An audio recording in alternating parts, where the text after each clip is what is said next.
بسم الله الرحمن الرحيم ولقد آتينا موسى وهارون الفرقان أي التوراة الفارقة بين الحق والباطل والحلال والحرام وضياء بها وذكرا أي عظة بها للمتقين الذين يخشون ربهم بالغيب عن الناس أي في الخلاء عنهم وهم من الساعة أي أهوالها مشفقون أي خائفون.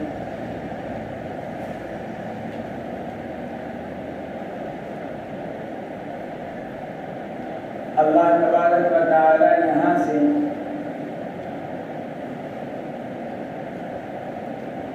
چند حضرات انبیاء کرام کے واقعات کو بیان فرما رہے ہیں.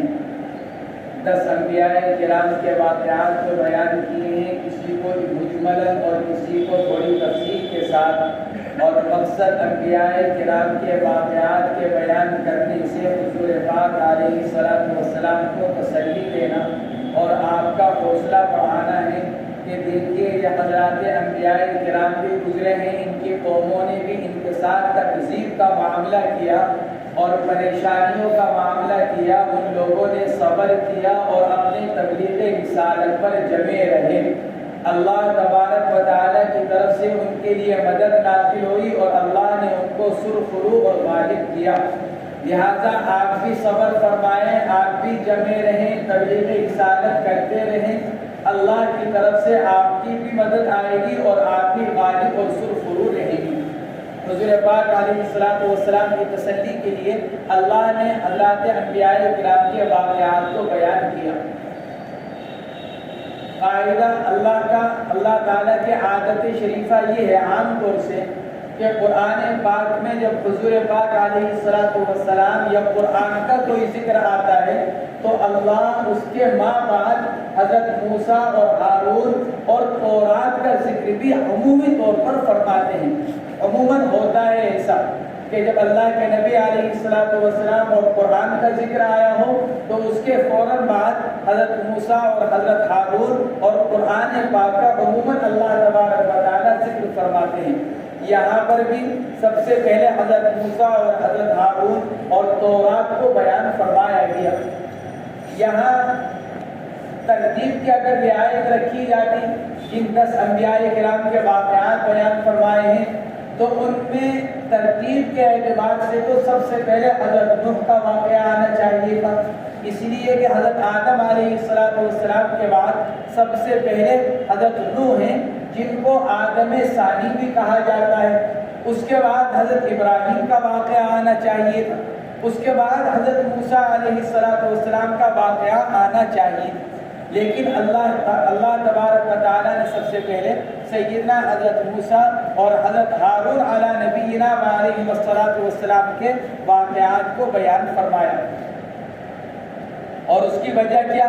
کہ اس کی وجہ یہ ہے کہ حضرت موسیٰ علیہ السلام کو اللہ تبارک و تعالیٰ نے حضرت موسیٰ علیہ السلام کو جن حالات کا سامنا کرنا پڑا اپنی قوم کی طرف سے، اور اللہ تبارک و تعالیٰ نے ان کو جتنے زیادہ آیات اور معجزات سے نوازا، اور اس سب کے باوجود قوم نے ان کا انکار کیا اور ان کو پریشان کیا. حالات آئے، اللہ نے بکثرت آیات اور معجزات سے نوازا، اس کے باوجود قوم نے تکذیب کی، ماننے سے انکار کیا، پریشان کیا. یہ حالات حضرت موسیٰ علیہ السلام کے ہیں.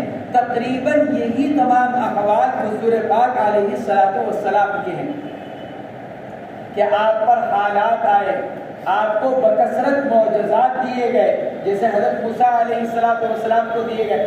بقیہ حضرات انبیاء کرام تو ایسے ہیں، کسی کو 1 معجزہ دیا گیا، کسی کو 2 معجزے دیے گئے، کسی کو 5 معجزے دیے گئے. لیکن حضرت موسیٰ علیہ السلام کو بکثرت معجزے دیے گئے. خود قرآن پاک نے 9 معجزے بڑے بڑے قرآن پاک کے اندر بیان کیے گئے، اس کے علاوہ اور بھی معجزات ان کو دیے گئے. لیکن قوم نے سب کی تکذیب کی، نہیں مانا، پریشان کیا. یہی حالات تقریباً حضور پاک علیہ السلام کے اوپر بھی آئے کہ قوم نے پریشان کیا، بکثرت معجزات دیے جانے کے باوجود اور دکھلائے جانے کے باوجود قوم نے ماننے سے انکار کیا، اپنوں نے بھی ستایا اور غیروں نے بھی ستایا۔ تو چونکہ حضرت موسیٰ علیہ السلام اس اعتبار سے حضور پاک علیہ السلام سے اشباہ ہیں، یعنی سب سے زیادہ مشابہ، اس لیے ان کے اشباہ ہونے کی وجہ سے حالات کے اعتبار سے، معجزات کے اعتبار سے، قوم کی مخالفت اور تکذیب کے اعتبار سے، کیونکہ حضرت موسیٰ اشباہ ہیں حضور پاک علیہ السلام سے، اس لیے سب سے پہلے حضرت موسیٰ اور حضرت ہارون علیہ السلام کے واقعے کو بیان فرمایا گیا۔ ورنہ زمانے کے اعتبار سے تو حضرت نوح اور پھر حضرت ابراہیم، حالانکہ اس کے بعد حضرت ابراہیم کا واقعہ بیان کیا گیا اور پھر آگے چل کر حضرت نوح علیہ السلام کا واقعہ بیان کیا گیا۔ وَلَقَدْ آتَيْنَا مُوسَىٰ وَهَارُونَ الْفُرْقَانَ، اور تحقیق کہ ہم نے موسیٰ اور ہارون کو فرقان یعنی تورات مرحمت فرمائی۔ فرقان قرآن پاک میں قرآن کے لیے بھی واقع ہوا اور فرقان سے مراد تورات بھی ہے۔ یہ سیاق و سباق سے معلوم ہوتا ہے کہ فرقان سے مراد کیا۔ جب یہ کہا جا رہا ہے کہ ہم نے موسیٰ کو فرقان دی، تو موسیٰ علیہ السلام کو تو قرآن نہیں دیا گیا، لہذا فرقان سے مراد کیا ہوگا کہ فرقان سے مراد کتاب تورات کتاب ہوگی۔ اس لیے فرماتے ہیں اے تورات، اور اس کو فرقان کیوں کہا گیا؟ الفاظ بین الحق والباطل والحلال والحرام، کیونکہ تورات حق اور باطل کے درمیان، حلال اور حرام کے درمیان فرق کرنے والی فرقان مصدر۔ یہ چونکہ فرقان یہ حق اور باطل کے درمیان، حلال اور حرام کے درمیان فرق کرنے والے، اس لیے اس کو فرقان کہا گیا۔ وَضِيَاءً بِهَا، اور وہ تورات اور وہ کتاب کیا تھی؟ وَضِيَاءً بِهَا، روشنی، اس کے ذریعے سے روشنی، یعنی ایسی کتاب کہ جس کے ذریعے سے روشنی حاصل کی جائے اور روشنی حاصل کر کر اس ہدایت کے راستے پر چلا جائے جو اللہ کی رضا تک پہنچانے والا۔ اس لیے کہ جب آدمی کے پاس روشنی ہوتی ہے تو پھر آدمی کے لیے چلنا آسان ہو جاتا ہے، اور اندھیرے میں آدمی کے لیے ٹھوکر کھانے کا بھی امکان رہتا ہے، گرنے کا بھی امکان رہتا ہے، اور راستے سے بچلنے کا بھی امکان رہتا ہے۔ اس لیے عام طور سے دن کے مقابلے میں رات میں سفر کرنے والے راستہ بھولتے ہیں۔ دن میں سفر کرنے والے اتنا راستہ نہیں بھولتے جتنا رات میں سفر کرنے والے کا کوئی رہبر ساتھ نہ ہو تو دن کے مقابلے میں رات میں سفر کرنے والے راستہ زیادہ بھولتے ہیں۔ تو وَضِيَاءً بِهَا، اور ایسی کتاب کے جو ان کو روشنی دکھلانے والی، وَذِكْرًا أَيْ عِظَةً بِهَا، اور ایسی کتاب کے جو جس کے اندر نصیحت، عِظَةً بِهَا نصیحت لِلْمُتَّقِينَ، اس کو اس کے لیے تقوی اختیار کرنے والوں کے لیے۔ اللہ تبارک و تعالیٰ جو کتابیں نازل فرماتے ہیں، جو احکامات نازل فرماتے ہیں، اس کا سب سے زیادہ فائدہ کس کو حاصل ہوتا ہے؟ تقوی اختیار کرنے والوں کو۔ چنانچہ قرآن پاک کے لیے بھی فرمایا گیا الف لام میم ذالک الکتاب لا ریب فیہ ھدی للمتقین، کہ یہ قرآن ہدایت ہے کس کے لیے؟ تقوی والوں کے لیے۔ یہاں پر فرما رہے کہ تورات بھی ہدایت ہے کس کے لیے؟ تقوی والوں کے لیے۔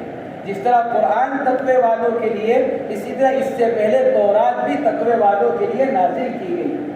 للمتقین، تقوی والے کون؟ الذین یخشون ربهم بالغیب، وہی تمام بات بیان فرمائی جا رہی ہے جو پہلے پارے کے اندر قرآن پاک کے لیے بیان کی گئی۔ ذالک الکتاب لا ریب فیہ ھدی للمتقین الذین یؤمنون بالغیب ویقیمون الصلاۃ ومما رزقناہم ينفقون۔ تو فرماتے ہیں کہ اور تقوی والے کون؟ الذین یخشون ربهم بالغیب۔ ایک ترجمہ تو اس کا معروف اور مشہور ہے، وہ لوگ جو اللہ پر ایمان رکھتے ہیں اور وہ لوگ جو اللہ سے ڈرتے ہیں اس کو بن دیکھے۔ الذین یخشون ربهم بالغیب، وہ لوگ جو ڈرتے ہیں اپنے رب سے اس کو دیکھے بغیر، اس کو مانتے ہیں اس کو دیکھے بغیر، اس کی اطاعت کرتے ہیں اس کو دیکھے بغیر، اس کو یاد کرتے ہیں اس کو دیکھے بغیر۔ ایک ترجمہ تو بالغیب کا ہی کیا گیا، اور دوسرا ترجمہ ایک اور ہے بالغیب کا، جس کی طرف مصنف نے اشارہ کیا، بالغیب عن الناس ای فی الخلاء عنہم، کہ بالغیب کا مطلب کیا؟ کہ یہ بالغیب حال ہے یخشون کی ضمیر فاعل سے، بالغیب کو حال قرار دیا جائے یخشون کی ضمیر فاعل سے، اور یعنی لوگوں سے غائب. کیا مطلب؟ یعنی خلوت میں، بالغیب عن الناس، لوگوں سے غائب ہونے کی صورت میں، اے فی الخلاء عنہ، یعنی لوگوں سے خلوت کی حالت میں اپنے رب سے ڈرتے ہیں. لوگوں کے سامنے تو آدمی ویسے ہی بہت سارے برائیوں سے رک جاتا ہے کیونکہ لوگ دیکھ رہے ہیں، لیکن تنہائی میں جا کر آدمی بہت ساری برائیوں میں مبتلا ہو جاتا ہے. تو یہ وہ لوگ ہیں تقوی والے جو تنہائیوں میں، خلوت میں بھی اللہ سے ڈرنے والے. یہ بالغیب کا دوسرا ترجمہ یہ کیا گیا، صاحب جلالین نے اسی کو اختیار کیا کہ بالغیب کو یخشون کی ضمیر فاعل سے حال قرار دیا جائے. وہ لوگ جو ڈرتے ہیں اپنے رب سے اس حال میں کہ وہ لوگوں سے دور ہوتے ہیں، لوگوں سے غائب ہوتے ہیں، یعنی تنہائی میں ہوتے ہیں. اس لیے کہ آدمی عام طور سے تنہائی میں جا کر گناہوں میں مبتلا ہوتا ہے، اور پھر یہ تنہائی کے گناہ آدمی کو محروم کر دیتے ہیں. حضرت ثوبان رضی اللہ تعالی عنہ کی روایت، حضور پاک علیہ الصلوۃ والسلام نے ارشاد فرمایا، ابن ماجہ شریف کی روایت ہے، حضور پاک علیہ الصلوۃ والسلام نے ارشاد فرمایا بہت سے لوگ وہ ہوں گے جو کل قیامت کے دن آئیں گے تہامہ پہاڑ کے برابر نیکیاں لے کر. تہامہ سعودیہ کا بڑا پہاڑ، عرب ممالک کا بڑا پہاڑ. آپ نے فرمایا کہ بہت سے لوگ وہ ہوں گے جو تہامہ پہاڑ کے برابر نیکیاں لے کر آئیں گے، لیکن اللہ تبارک و تعالیٰ ان کے ان تمام نیک اعمال کو بے حیثیت بالکل مٹی بنا دے گا، غبار بنا دے گا. جس طرح غبار کی کوئی حیثیت نہیں، مٹی کی تو پھر بھی کوئی قیمت ہو جاتی ہے، لیکن جو غبار ہوتا ہے، دھول جس کو کہتے ہیں، کہ اس کی کوئی قیمت نہیں ہوتی. کہ اللہ ان کے نیک اعمال کو بالکل اڑتی ہوئی مٹی کے مانند بنا دے گا، غبار دھول مٹی کی طرح کر دے گا. صحابہ کرام نے عرض کیا، یا رسول اللہ وہ لوگ کون ہوں گے؟ ذرا ہمیں بتلا دیں، ہمارے سامنے ذرا وضاحت کر دیں کہ وہ لوگ کون ہوں گے. تو آپ علیہ الصلوۃ والسلام نے ارشاد فرمایا تمہارے ہی میں سے ہوں گے، تمہاری طرح تہجد، قرآن پاک کی تلاوت، نمازوں کا اہتمام کرنے والے ہوں گے، تہجد بھی پڑھنے والے ہوں گے، قرآن پاک بھی پڑھنے والے ہوں گے، لیکن وَإِذَا خَلَوْا، جب تنہائی میں پہنچتے ہیں، جب تنہائی میں جاتے ہیں تو کیا کرتے ہیں؟ وَإِذَا خَلَوْا بِمَحَارِمِ اللَّهِ انتهكُوهَا، جب پہنچتے ہیں خلوت میں تو پھر اللہ کی جتنے حرام کردہ چیزیں ہیں تنہائی میں جا کر، خلوت میں جا کر ان کا ارتکاب کرتے ہیں.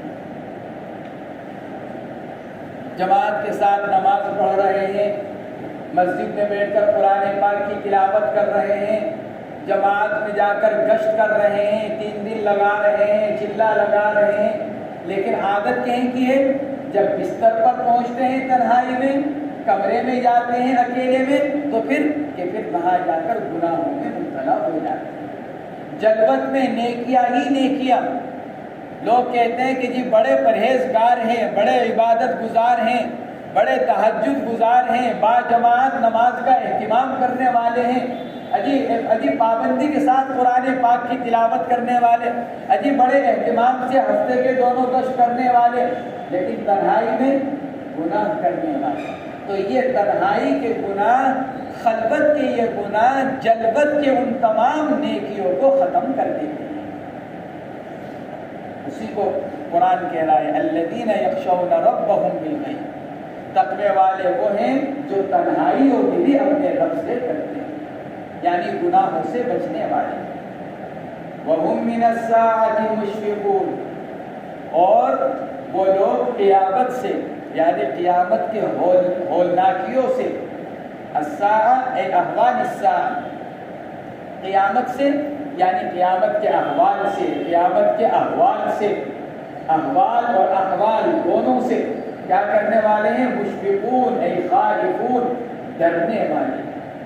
اوپر تھا الذین یخشون ربهم، فعلیہ، جملہ فعلیہ، تو آگے بھی کیا ہونا تھا چاہیے تھا وہم من الساعۃ یشفقون، اور حال یہ کہ وہ قیامت سے ڈرتے ہیں، لیکن اس کے بجائے اللہ نے جملہ اسمیہ استعمال فرمایا وہم من الساعۃ مشفقون، کیوں؟ اس لیے کہ جملہ اسمیہ دوام اور استمرار پر دلالت کرتا ہے، یعنی گویا کہ یہ قیامت کی طرف سے ڈرنا اور قیامت کا خوف یہ مستقل ہمہ وقت ان کے ساتھ لگا رہتا ہے، یہ نہیں کہ کبھی ڈر اور کبھی نہیں، جیسے وہی کہ جلوت میں اعمال اور خلوت میں کہ وہ ڈر ختم، تو اس لیے اللہ نے جملہ اسمیہ استعمال فرمایا کہ جلوت میں ہو کہ خلوت میں، جب مجمع میں ہو کہ تنہائی میں، یہ رات میں ہو کہ دن میں، کہ یہ کیا کرنے والے کہ ہر حال میں اللہ سے ڈرنے والے، وَهُم مِّنَ السَّاعَةِ مُشْفِقُونَ۔ وَهَٰذَا الْقُرْآنُ ذِكْرٌ مُبَارَكٌ أَنزَلْنَاهُ أَفَأَنتُمْ لَهُ مُنكِرُونَ، اور یہ قرآن یہ تو برکتوں والا ذکر ہے، ذکر مبارک، یہ کیا ہے؟ برکتوں والا ذکر، اور جو چیز برکتوں والی ہوگی وہ سامنے والے کو بھی مبارک بنائے، اسی لیے کثرت کے ساتھ اللہ کا ذکر کرنے کو کہا جاتا ہے، اللہ کا نام لینے کو کہا جاتا ہے، کیوں؟ ہم ثنا میں پڑھتے ہیں، کیا پڑھتے ہیں؟ سبحانک اللہم وبحمدک وتبارک اسمک، اے اللہ آپ کا نام بابرکت ہے، تو جب اللہ کا نام بابرکت ہے تو لینے والا بھی بابرکت بنے گا، جب اللہ کا ذکر بابرکت ہے، قرآن بابرکت ہے، پڑھنے والا بھی بابرکت بنے گا، کیونکہ چیز اپنی تاثیر کے ساتھ آتی ہے اور چیز اپنی تاثیر ظاہر کرتی ہے، اپنا اثر ڈالتی ہے، اس لیے اللہ کا بکثرت نام لینے والوں کے اندر کو برکتیں حاصل ہوتی ہیں، جتنے اللہ والے ہیں کتنی برکتیں ان کے ہاں، کسی کو بھی لے لیا جائے کہ جتنے بزرگ ہیں جتنے اللہ والے ہیں ان کے ہاں کیا ملے گی سب سے زیادہ؟ کہ برکت، سب سے زیادہ برکت ان لوگوں کے ہاں، کیوں؟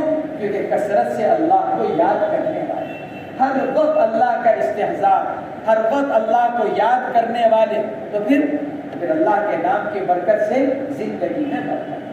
وَهَٰذَا ذِكْرٌ مُبَارَكٌ أَنزَلْنَاهُ، اور یہ قرآن برکتوں والا ذکر ہے، ہم نے اس کو نازل کیا، أَفَأَنتُمْ لَهُ مُنكِرُونَ، کیا تم پھر بھی اس کا انکار کرو گے؟ ہم نے اس کو نازل کیا، ہم کہہ رہے ہیں کہ قرآن ہم نازل کرنے والے ہیں، کیا پھر بھی تم اس کا انکار کرنے والے بنو گے؟ الاستفہام فیہ للتوبیخ، استفہام ڈرانے کے لیے، ارے کیا پھر بھی کرو گے تم ایسا کہ نہیں، یعنی مطلب ہے کہ نہیں دوبارہ ایسا مت کرنا، جتنا انکار ہو گیا سو ہو گیا، آئندہ اس پر ایمان لاؤ، اس کے پڑھنے کا اہتمام کرو اور اس کے مطابق اپنی زندگی گزارنے کی کوشش کرو۔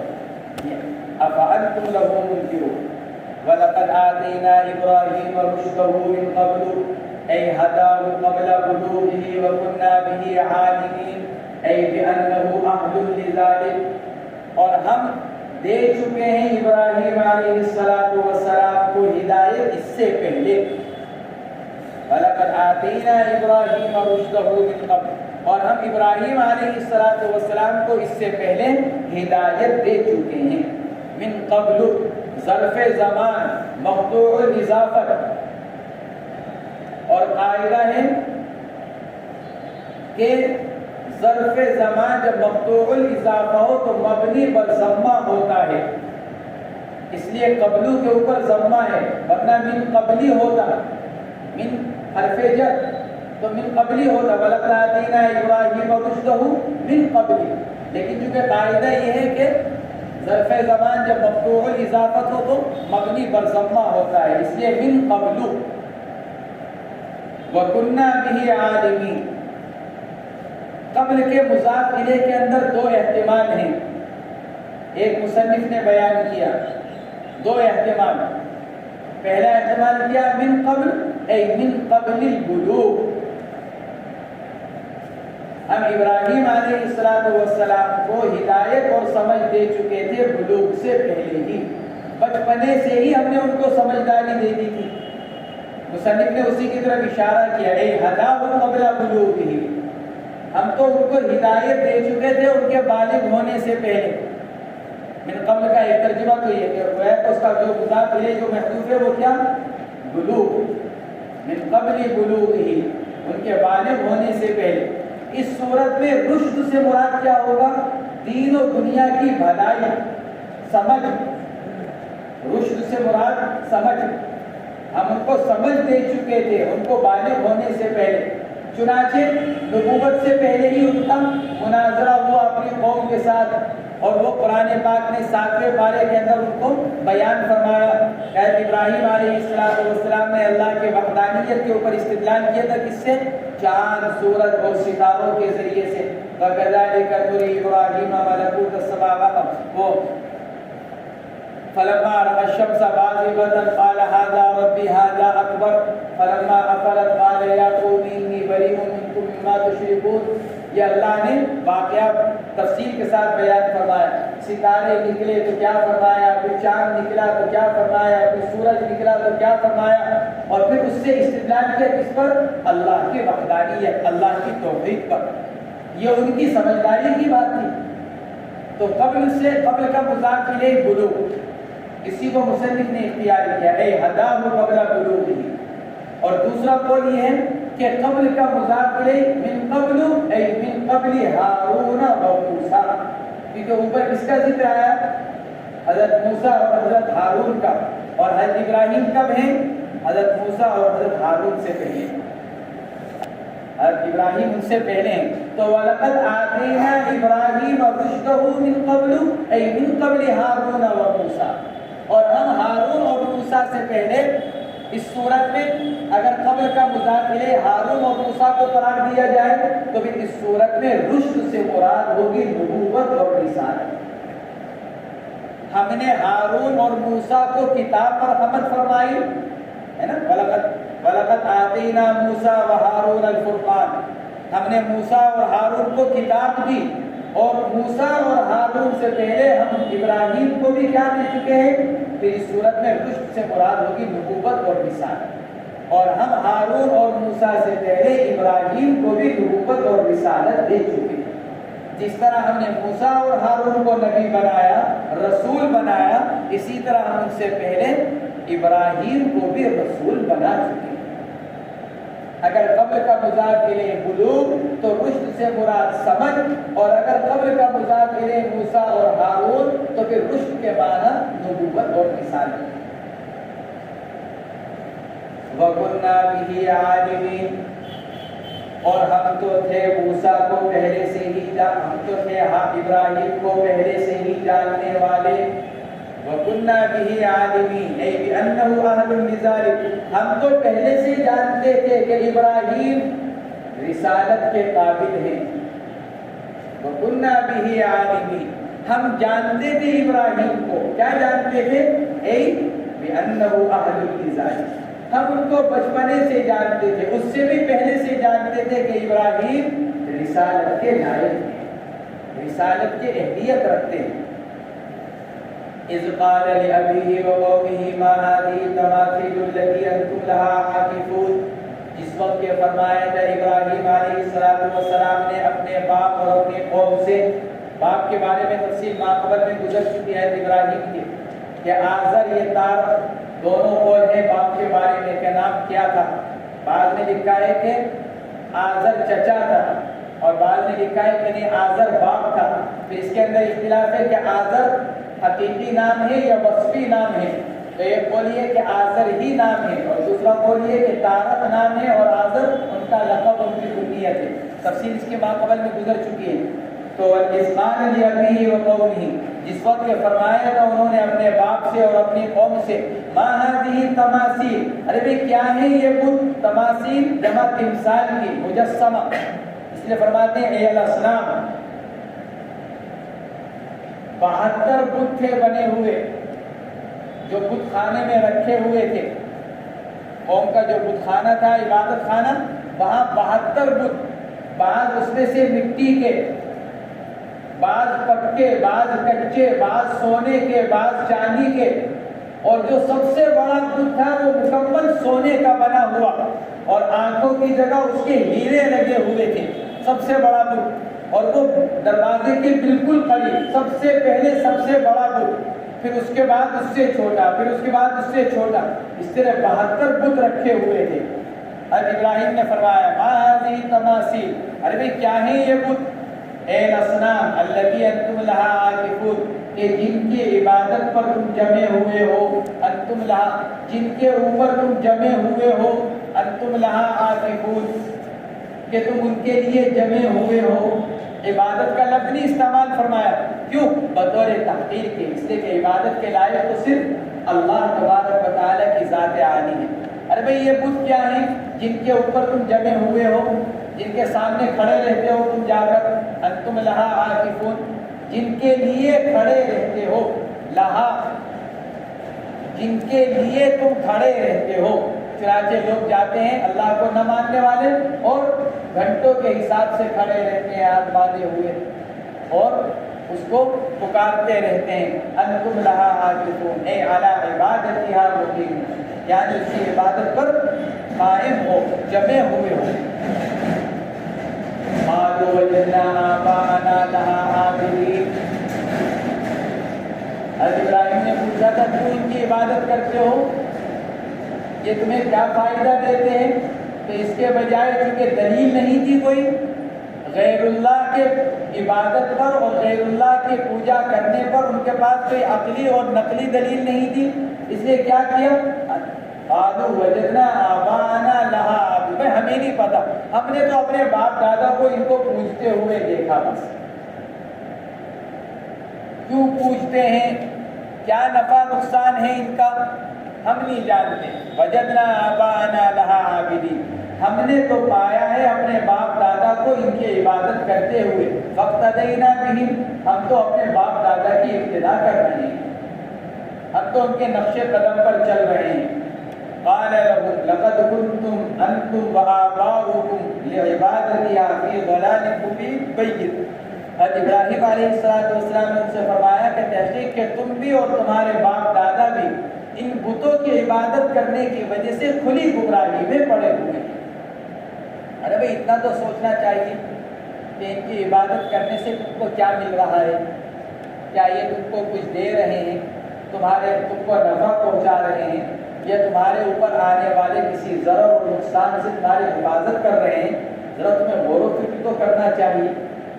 قالوا اجئتنا بالحق ام انت من اللاعبین، اب تک تو یہ سمجھ رہے تھے کہ ابراہیم علیہ السلام ویسے ہی باتیں کر رہے ہیں، لیکن جب ابراہیم علیہ السلام نے باپ دادا کو بھی گمراہ قرار دیا، اب تک تو چونکہ اپنی بات چل رہی تھی اس لیے انہوں نے جواب بھی اسی طرح کا دیا، لیکن جب دیکھا کہ یہ تو باپ دادا کو بھی جہنم تک پہنچا رہے ہیں تو پھر اب ذرا کہنے لگے کہ قالوا اجئتنا بالحق، ابراہیم کوئی ایسی کوئی حق بات لے کر آئے ہوئے ہو، یہ ویسے ہی مذاق کر رہے ہو باپ دادا کا نام لے کر؟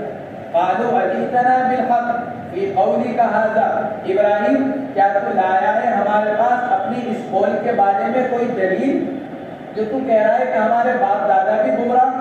اب انت من اللاعبین، یہ تو محض دل لگی کرنے والا ہے کہنے سننے۔ قال بل ربكم المستحق للعبادة رب مالك السماوات والارض الذي فطرهم، ابراہیم علیہ السلام نے فرمایا کہ نہیں دل لگی نہیں کر رہا ہوں، بلکہ تمہارا رب یعنی عبادت کا مستحق وہی ہے جو آسمان اور زمین کا مالک ہے، تمہاری عبادت کے لائق صرف وہ ذات ہے جو آسمان و زمین کو پیدا کرنے والی، جو آسمان و زمین کا مالک، الذی فطرہن، جس نے ان کو عدم سے وجود بخشا، الحمدللہ الذی فطر السماوات والارض، الحمدللہ فاطر السماوات والارض۔ تو فطر کسے کہتے ہیں؟ مصنف فرماتے ہیں خلقہن علی غیر مثال سبق،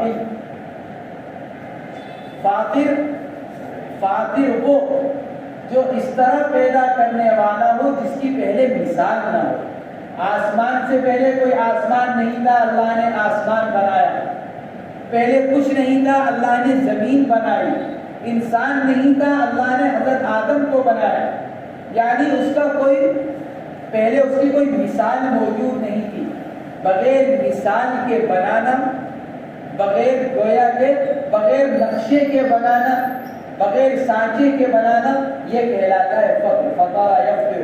اسی کو مصنف فرماتے ہیں خلقہن فطرہن ای خلقہن علی غیر مثال سبق وانا علی ذلک الذی قلتہ من الشاہدین بہ. اور میں تمہارے اوپر اس بات میں جو میں نے کہی ہے میں اس پر دلیل رکھنے والا ہوں. میں جو کہہ رہا ہوں کہ عبادت کے لائق اللہ ہیں جو آسمان و زمین کو پیدا کرنے والے، یہ کوئی میں بلا دلیل بات نہیں کر رہا ہوں، بلکہ میں اس اپنی بات پر دلیل رکھنے والا ہوں. میرے پاس دلائل ہیں اللہ کی وحدانیت پر، اللہ کے مالک اور خالق ہونے پر میرے پاس دلائل ہیں. وَأَنَا عَلَىٰ ذَلِكُم مِّنَ الشَّاهِدِينَ.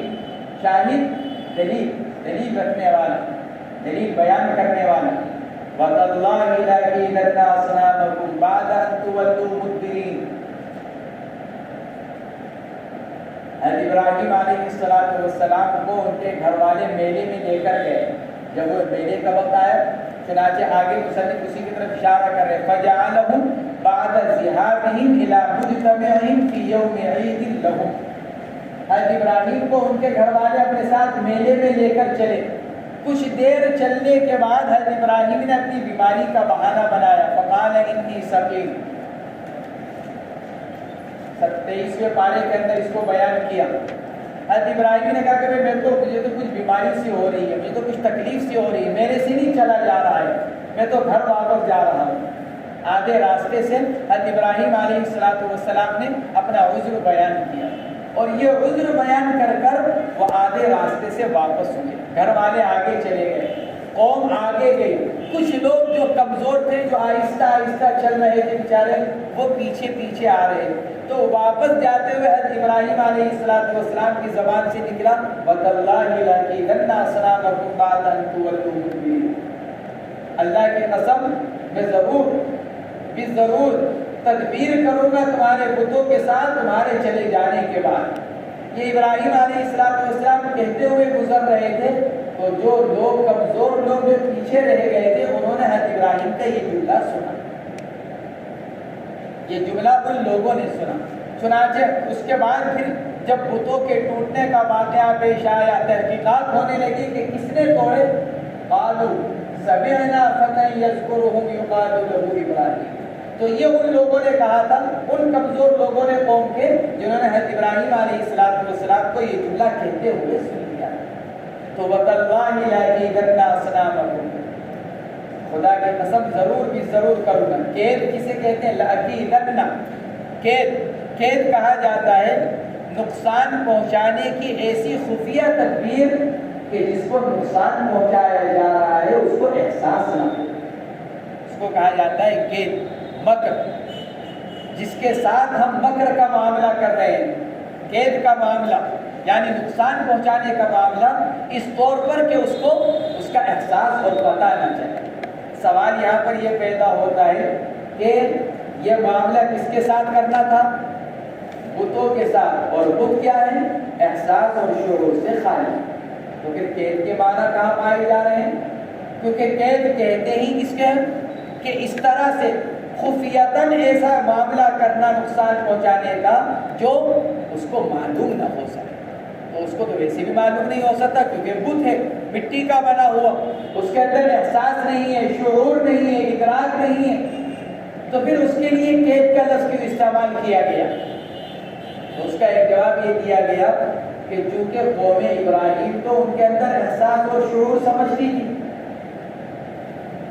قوم ابراہیم ان کے اندر احساس کا عقیدہ رکھتی تھی، شعور کا عقیدہ اعتقاد رکھتی تھی.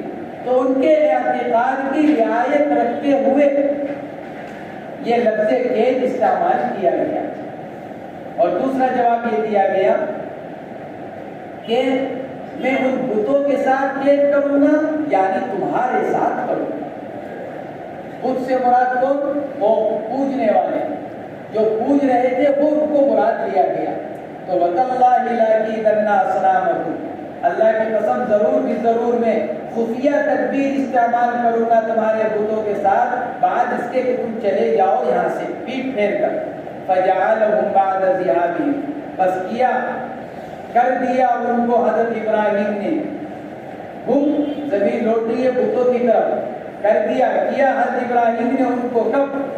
لوگوں کے چلے جانے کے بعد، الی مجتمعہم فی یوم عید لہم، جو ان کے عید کا تہوار کا دن تھا، جب وہ وہاں جا کر جمع ہو گئے تو اس کے بعد حضرت ابراہیم علیہ السلام نے بت کے ساتھ کیا کیا؟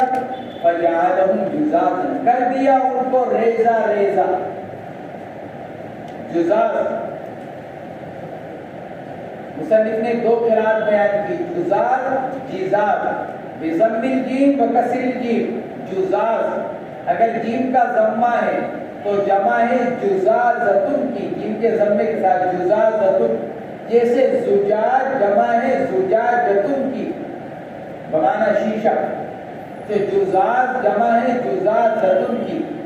دوسری قرات ہے جزاز، جیسے مصنف نے کہا کسریہ جزاز، تو اس کے مفرد میں اختلاف ہے، اگر جزاز ہے، جزاز یہ بھی جمع ہے، اس کے مفرد میں اختلاف ہے، بعض کہتے ہیں کہ جزاز اس کا مفرد ہے جزازتن، جیسے جزاز کا مفرد جزازتن، ایسے ہی جزاز کا مفرد جزازتن کسرے کے ساتھ۔ اور دوسرا قول یہ ہے کہ جزاز یہ جمع ہے جزیز کی، جیسے کرام جمع ہے کریم کی، ایسے ہی جزاز جمع ہے جزیز کی۔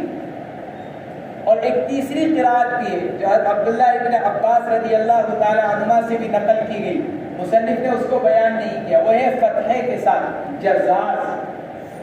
مصنف نے دو بیان کی، جزاز جزاز۔ تیسری قرات ہے جو ابن عباس رضی اللہ تعالی عنہما سے نقل کی گئی، جزاز، اور اس کو مصدر قرار دیا گیا، جزاز مصدر۔ بعض لوگ کہتے ہیں کہ قرات کوئی سی بھی ہو، لغت کوئی سی بھی ہو، جزاز جزاز جزاز تینوں قراتوں میں مصدر ہے۔ ایک قول تو وہ کہ جزاز جمع جزازتن کی، جزاز جمع جزیز کی یا جزازہ کی، اور جزاز مصدر۔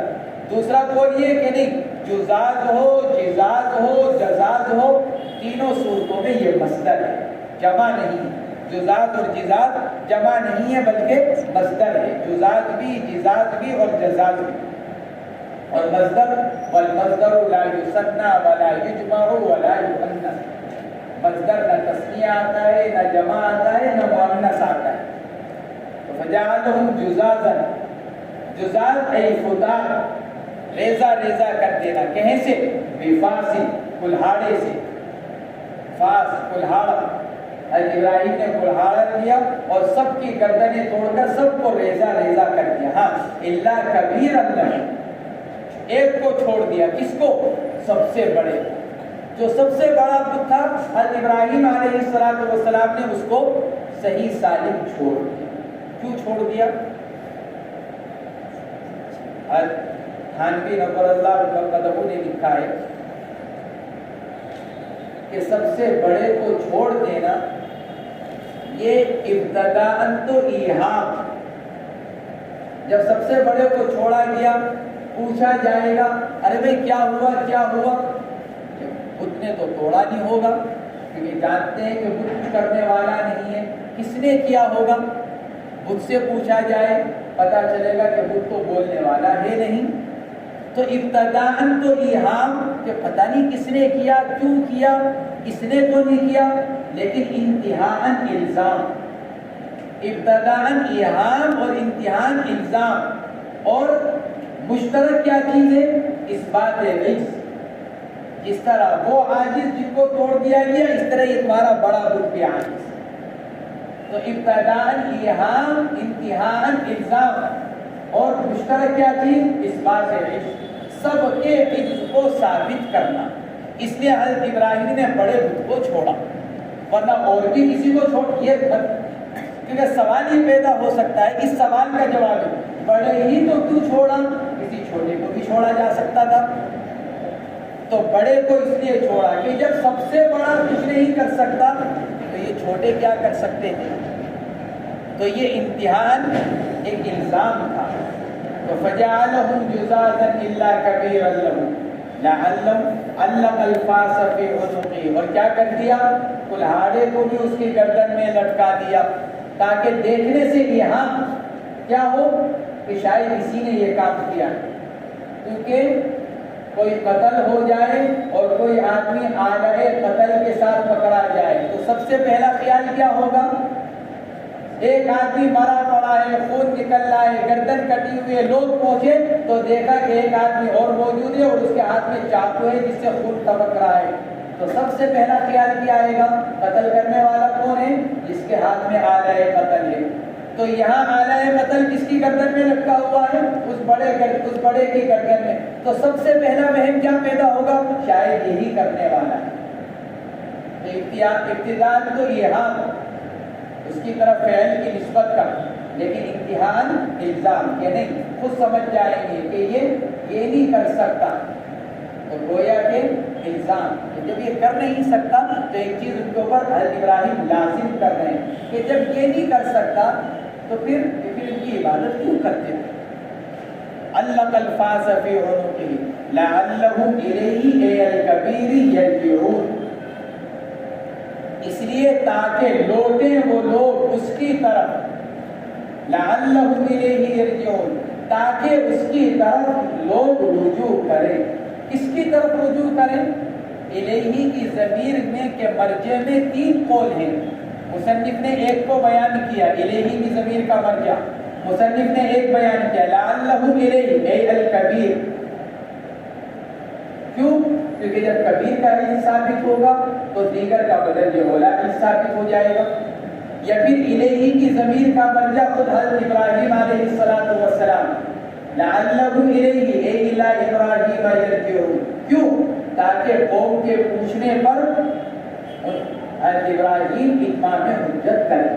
چنانچہ ایسا ہی ہوا، آگے حضرت ابراہیم علیہ السلام نے اللہ کے وحدانیت کو بیان فرمایا، یا پھر الیہ کی ضمیر کا مرجع اللہ تبارک و تعالی، لعلہم الیہ یرجعون، جب اپنے بتوں کا علم ثابت ہو جائے تو شاید وہ اللہ کی طرف رجوع کرنے لگے، لعلہم الیہ یرجعون ای الی اللہ یرجعون فیرون ما فعل بغیرہ، تو دیکھا انہوں نے وہ جو پر دیکھیں گے وہ جو کیا گیا اس کے غیر کے ساتھ، جب دیکھا انہوں نے وہ جو کیا گیا تھا اس بڑے دکھ کے علاوہ کے ساتھ، قالوا بعد رجوعہم ورؤیتہم ما فعل، کہنے لگے لوٹنے کے بعد اور اس کو دیکھنے کے بعد جو کیا گیا تھا بتوں کے ساتھ، من فعل ھذا بآلہتنا انہ لمن الظالمین، من یا تو استفہامیہ، تو پھر اس صورت میں من مبتدا اور فعل اس کی خبر، من فعل کس نے کیا، من استفہامیہ مبتدا اور فعل اس کی خبر، یا پھر من موصولہ جس نے کیا، من جس نے بھی یہ کیا ہمارے بتوں کے ساتھ، تو من موصولہ اور فعل اس کی صلہ اور انہ لمن الظالمین یہ اس کی خبر، دونوں احتمال ہیں۔ من فعل جس نے کیا ہے یہ ہمارے بتوں کے ساتھ وہ بڑا ظالم ہے، من فعل ارے بھائی کس نے کیا یہ ہمارے بتوں کے ساتھ، انہ لمن الظالمین وہ بے شک بڑا ظلم کرنے والا ہے، فیہ اپنے اس کام کے اندر یعنی بتوں کے توڑنے میں اس نے بڑا ظلم اور زیادتی کی۔